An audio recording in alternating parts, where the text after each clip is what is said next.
Okay, we're down here today and we're sitting here with Fred Willsey, an Air Force veteran. Welcome, Fred. Thank you very much, Howard. Good to be here. Fred, could we have a little background on you? How far back do you want to go, Howard? Well, we don't have to go back to the very beginning, but where were you born and raised and your schooling and everything? I was born and raised here in Wenatchee and graduated from Wenatchee High School in 1962. And then I went in the Air Force in 1963. And it was interesting growing up here because there wasn't many people. Swam across the Wenatchee River many times, floated down the Wenatchee River a lot of times from up above the pipeline bridge. Fished and everything. I had a good time growing up. Spent a lot of time down at the river from like 9 o'clock in the morning until 4, 5, 6 at night, whenever Mom would call us home. I wanted to go in the Air Force when I seen my first airplane. Still love airplanes. But was in the Air Force for 4 years. I wanted to be a mechanic in the Air Force, but they decided I was supposed to be in the munitions and explosives. And so that's what I did. I spent all my time up in Alaska, out of Eielson Air Base, but did travel different places around, down to Nellis and Anchorage and some other places. And it was a learning experience. Learned a lot. Still like fireworks, but it's a little different than it is now. Sure. And what all did you do with ordnance, Fred? Basically, loaded and unloaded aircraft with munitions and some missiles and some nuclear warheads and things of this nature. Depends on what aircraft it was. And then I worked with the EOD. If there was something going on and they needed a short, small guy, I ended up, but I wasn't qualified for EOD, but that was in the day. They just put you where you wanted to, Sure. where they wanted you. Sure. Primarily, it was involved with the Cold War, although some of the stuff that we loaded, they went to other parts of the world. But there was a lot of security things going on up north because Russia was trying to come in close and the United States was keeping things where they were supposed to be. Mm-hmm. And a lot of things never got said. I mean, you had a security clearance and that's where you was at. Right. You just you did your job. All of the commanders and the sergeants and stuff, they came up from the bottom of the ranks. I mean, the officers and stuff. So they knew what was going on and how to handle us young people. And so it was pretty nice. I enjoyed it. When I was up there in Alaska, I met a lot of native people out of Fairbanks and went fishing and hunting a lot. Mm-hmm. Seeing big moose that would knock out the Boone and Crockett record big time. Right. But it was a nice time, and I could get a ride home pretty much to Larson Air Base or McCord for nothing when the airplanes were coming down on the tankers and stuff. They said they wouldn't fly real low over Wenatchee just to say I went by because they wouldn't do that. But anyway. That's a little trouble there. Isn't it? Yeah, it was. All in all, it was a good time. I missed the Agent Orange because I didn't go to Vietnam, and what I would have been in would have been right there. And a lot of my friends I knew, they were exposed to it and have problems or are no longer with us. So that was the good Lord's plan. And so yeah, I've got happily married for 52 years and got 4 daughters, and they're all healthy and independent and very good. Got 6 grandkids, 1 granddaughter. That's a good sized family. Yeah, it is. And when you got out of the service, Fred, what you have several jobs, or did you go right into one job when you got out, or? Right when I got out, I started working for the civil service on the air base as a truck driver, and I was there for like 6 months or whatever. That was that still in Alaska? Still in Alaska, out of Elmendorf, yeah. Just before that, I went and worked for the Alaska Game Department, Health Department, fighting forest fires, but that was a short time. Then after the civil service, I left Alaska because my friend said he'd get me a job in Colorado, in Denver. I was in service with him, driving for Coors. Yeah, right, okay. So I left there and went down to Denver and hooked up with my buddy, and I ended up working for Coors Brewery Company, driving beer truck in Denver, right in the middle, and met a lot of street people, and they helped me unload and load and whatever. Well, sure they do. Back in those days, I'd helped you unload the Coors truck too, Fred. Well, these street people, they got paid after I got off work because I went back and bought them beer. There we go. But I put off 1,200 cases a day because there was like 4 taverns that you could drop off to at the same park. Right. Well, they would load and unload for me, Cool. and that's how I could do it. And it surprised the route supervisor. But I said, the street people are there, they watch my truck. I never lost anything. Yeah, you might as well help them out. They're helping you out. That's right, they did. I'm sure they enjoyed a little sip of Colorado Kool-Aid too. Oh yeah, they did. Learned about a lot about the brewery and all that stuff. How Olympia Beer and Coors, those two guys knew each other, and so they each had access to normal water, artesian type water, and that's where it went. But Coors did something a whole lot different with it than the last time I drank an Ole. Oh, yeah. Ole wasn't, let's just say it wasn't my favorite. no. But yeah, the Coors, I liked that for several years. Well, it was only in 7 states when back Yeah. then. And people would go to Idaho to get it.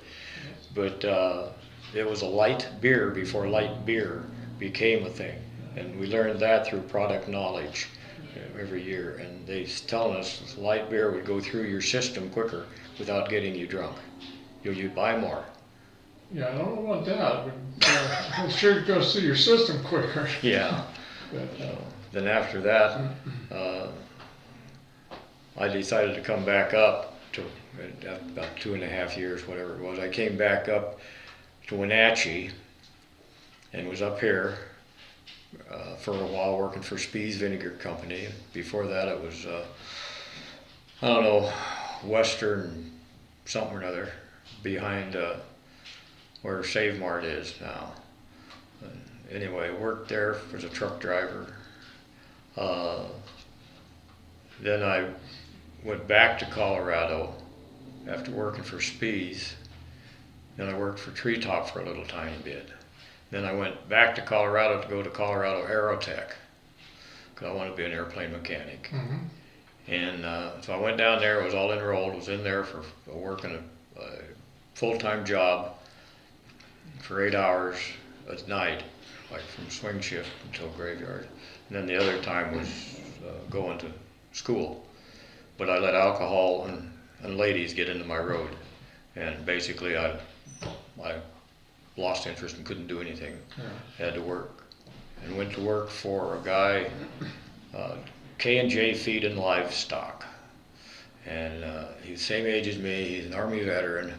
He was all married and whatever else. I went to work with him, for him, hauling hay, grain, and livestock.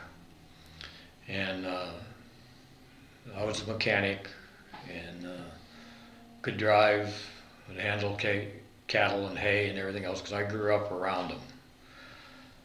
And met a lot of people, a lot of ranchers, a lot of farmers. And I grew my hair down to my shoulders and a big beard to make the hippies all mad because if you dressed like that, you were a hippie. But they found out different. And, my dad told me, he says, when I was in high school, I could have my hair as long as I wanted, as long as I had a job. But the moment that job stopped, he said, you know what that crew cut used to have? That's going to be back the next day. And that was some inspiration and some motivation to keep employed. Yeah, you're motivated by something. Oh man, if it was picking apples, it was a job. Yeah. I may not have liked it, but get out there and get it done. So, Get it done, yeah. yeah. I started picking cherries when I was 8 years old. There on Holly Street, Miller, the Nelson place, and then it went on up until Mike and Harry. And I picked them until I turned like 19 or 18, picking cherries. And I could pick enough to where I could make as much money as an Alcoa worker back in those days. Yeah. But I mean, I worked all the time, and there was this one fellow that was just really picking cherries like crazy. And I asked him, how could you pick so many cherries? He said, don't stop. Yeah. Good idea. So that goes into your job. No wasted movement. No. And I picked apples in the Conrad Rose. Connie Rose. Yeah, that's another whole story. I grew up with his oldest daughter, Janet, down on the river, and we had a lot of fun. But I went to work for the Rose family, picking pears one year. That was a good family too. Yeah. Wonderful people. It was a good family, yeah. So, yep, it was a good time growing up down on Walla Walla Street, nobody around other than orchards and people, you know. Yeah, that was when, the big red apple out here said like 14,000 or something like that. Yeah. My dad told me one time that they counted every chicken, dog, and cat in there to get 14,000 out of it. That was for sure. That was really true, yeah. But no houses except for one or two going between here and Kashmir. Everything else was orchard. No houses above the Highline Ditch, above the cemetery. Yeah, up changed there. a lot over the years. Oh yeah, the King Orchard, and we'd go up through that to go deer hunting, and didn't think anything about hiking up to Springwater Springs. Yeah, absolutely. Yeah, and clear up on the top, and my mom dropped me off at the end of Number One Canyon, the Hill family, and walked through there and walked all up to the top of Twin Peaks. Fortunately, the good Lord said you ain't supposed to find nothing because you're going to have to drag it out after you kill it. Yeah, that's a long drag. Yeah, too, I went isn't from there down to the top of Number Two Canyon and way down, and somebody was driving along and they gave me a ride home. Yeah. That's what you did in the days. I mean, everybody knew everybody. Yeah. They really did. Yeah. There's a lot of trust too. There's integrity and honesty, and there's a lot to be said about those days. Yeah, there was. I enjoyed it, but the only thing permanent is the fact that there's going to be a change. And so you got to get with it. I mean, you see your family grow up, you see the technology comes along, and the secret code nowadays is cursive writing. Because most kids can't decipher it. But then I can't decipher a lot of stuff on the computer, so I ask a kid. I know I was volunteer with kids for 5 years or more up there at the elementary in Waterville. And one of the little kids came in one day and says, I've got something really special to show you. I said, well, that's fine, because they would bring this like first, second grade boy. And so he got a piece of paper out and got his pencil, and he wrote his name in cursive. Oh my.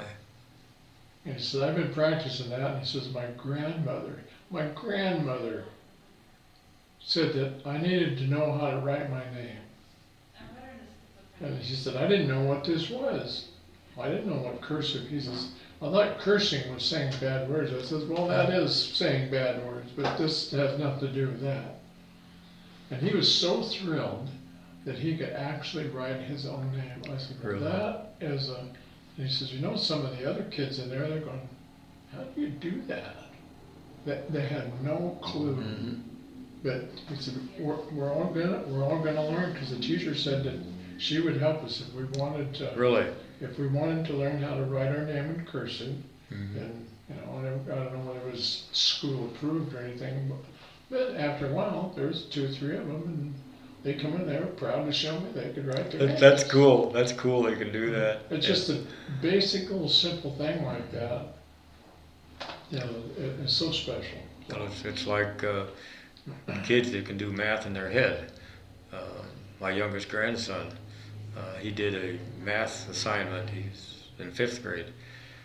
He did a math assignment and wrote everything down, and the teacher was amazed at it and asked him, says, "How did you learn that?" And he says, my mom and my granddad taught me how to do that in my head. And she says, "Well, that's old math, but you're correct." Well, 1 plus 1 is normally just 2. Depends on where you put it. 1 plus 1 can be 11. Ha ha ha. But that's where they learn, and they're teaching them different now. Which, as long as it comes out right, but I kind of like our old stuff because it's a lot quicker. Yeah. And I never had a calculator in my hand. Yeah. I mean, at school, we didn't use We calculators. didn't use it. I ran into the first calculator. We used slide rules, and I ran into the first calculator in my airplane mechanic school. Right. And they were great. Yeah, they're big. Now they're on your watch or in your hearing aid. Yeah, and your hearing aid, and everything's in your phone or your hearing aid. I'll continue on with the travel from Colorado. I was working for Jim McDowell and whatever else, and had 2 daughters, one 4 years old, and the other one was, I don't know, barely, not even a year. And I was gone trucking all the time, and my one daughter, I heard her talking at the swimming pool. I said, "This is my dad. I told you I had a dad." I thought, okay, I'm gone too long. So I quit there and moved up here, back up here. Been up here ever since. Mm-hmm. And well, I got married down there to my lovely wife in 1973. So we've been married for 52 years. And I had to go back 3 times to get the Colorado girl to like me. Well, my golly, there's persistence there. Yeah. And so, I mean, I couldn't have got, she's a beautiful, lovely wife, put up with me forever. And so, like I said, now the kids are all grown up and gone. And we're on our merry way to doing whatever, Life's good. Yeah. So, yeah, it's interesting about the kids nowadays, and because they aren't teaching history the way that I'd like it. They don't mention anything much about the military because it might offend somebody. Well, you're living in the United States. And so that's my thought on it. I got a grandson. One of the grandsons, he's 2 years in the Air Force now. And his plans is to stay in for 4 years and then do what he's going to do. He's got a girlfriend and whatever, who knows. Well, they have a pretty good education plan after the service now, Yeah. compared to what we had. And I mean, we Oh, still yeah. had the GI Bill and everything. Yeah. But, yeah, they offer a pretty good college. And of course, college costs you a fortune these days. So It big time does now. Yeah. Well, what branch were you in? Were you in the service? Army. Army, okay. Yes, Yeah. Army. Okay. Now, when you came back up here, is that when you went to work? At Keokuk? Yeah, Kirkuk? When did that come? Pretty much, yeah. For 6 months, well, I went there in February, come up here in September. Mhm. And I pretty much just took care of the orchard on the Skaman place. They're like my brothers, Right. literally. And took care of some of that and worked here and there and off the wall for, it was Trey Gooch's roofing. I knew Ed from day one. And then I got a job down at Keokuk. And I got an apprenticeship. And I didn't want to be an electrician. They're mechanics, but lo and behold, I passed to where they decided I was going to be an electrician apprentice. And fortunately, very fortunately, I had old guys there that also taught me the basics. And so I learned them, and I was able to get into some education on solid state and all of this stuff, and some other friends of mine, they helped me out with that. And it became very, very, very simple. So I really enjoyed it. Was on rotating shift there for I don't know how many years. Then I turned into a mechanic because there was a 25% difference between a mechanic and an electrician, and mechanics weren't on rotating shift. That's a bingo right there. You don't have to think much about that one. So I got off of that, and right after that they decided that they didn't want electricians on rotating shift. And the seniority thing, how all it went and everything else, I ended up back on shift as a mechanic. They wanted me to do some electrical work. I said, no, I'm a mechanic now. Then, It must be on rotating shift. yeah, I wanted to get off of it. I mean, I don't know. 27 years total rotating shift between that and when I went to Alcoa then. Yeah, that's hard on the life, hard on your body. Well, you get used to it, but I had an opportunity to go to Alcoa, in which I had a couple other opportunities before, but I didn't take them for whatever the reason. Mm-hmm. So I got on over there as a mechanic, and so then back on rotating shift. But there was a neat guy, a young guy, Dode Sells. He was an electrician and he knew electrical, knew most modern stuff. I knew the old stuff. And so we were on rotating shift together and he got me an electrical meter. So we would diagnose the problem. One end of the walkie-talkie to the other end of the walkie-talkie. So we could get it done real quick. Right. And it worked out really good. We were told by somebody that got out there that all we did was sleep and read books. Oh, okay. So when we'd fix something, we would tell the foreman this story about it. Says, we didn't fix it right. No, you didn't. The other people did. You know, it was their story. But anyway, yeah, it was a big joke after a while. Yeah. So then when I got on straight days, and that was nice. I was in a big maintenance shop, making safety guards for stuff. I got to design them, order it, make them, and everything else. And I retired in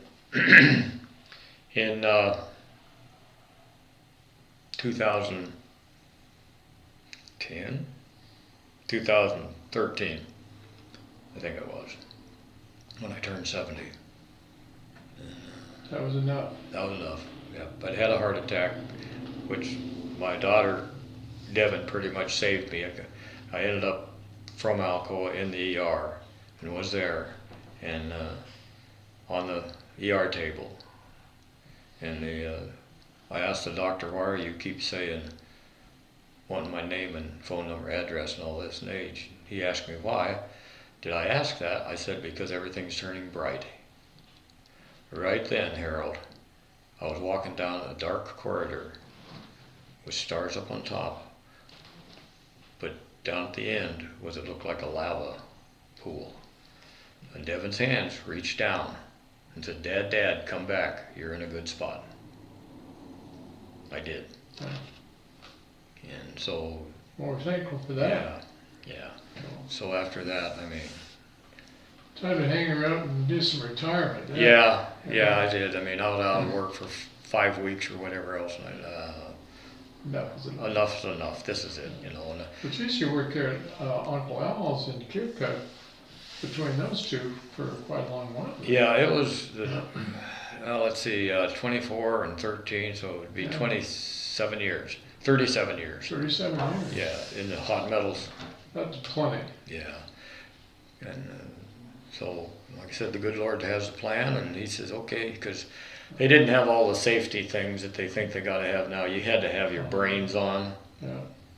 Yeah, well, I mean, down at Keokuk, when you said that you were the guys told you everything about survival down, well, they need to teach you some things just about survival working down at Keokuk. Yeah.